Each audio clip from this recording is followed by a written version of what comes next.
ហើយអ្នកជឿទេថាគម្រោងមួយនេះសូម្បីតែវិស្វករសហរដ្ឋអាមេរិកក៏បដិសេធមិនព្រមធ្វើវាដែរប៉ុន្តែប្រទេសចិនបានបោះតូនទាំងស្រុងហើយសាងសង់វាឲ្យលេចចេញជារូបរាងឡើង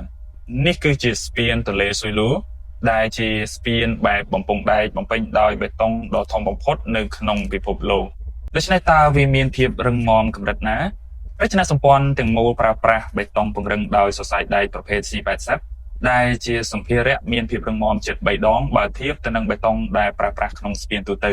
ហើយនេះគឺជាចំណុចដែលគួរឲ្យភ្ញាក់ផ្អើលបំផុតស្ពានទាំងមូលស្ថិតនៅលើជ្រលងភ្នំដែលមានជម្រៅជាង650 feet ប្រហែល200 ម៉ែត្រក្នុងពេលនោះក្រុមអ្នកជំនាញអាមេរិកថែមទាំងបាននិយាយថាជាមួយនឹងភាពខុសគ្នានៃកម្ពស់បែបនេះមានតែព្រះទេទើបអាចសាងសង់ស្ពាននេះទៅបានប៉ុន្តែប្រទេសចិនបានបង្ហាញថាពួកគេគិតខុសពីអ្នកទាំងនោះពួកគេបានប្រើប្រាស់វិធីសាស្ត្រដ៏ឆ្លាតវៃមួយដែលហៅថាការដំឡើងបែប cantilever ដោយសាងសង់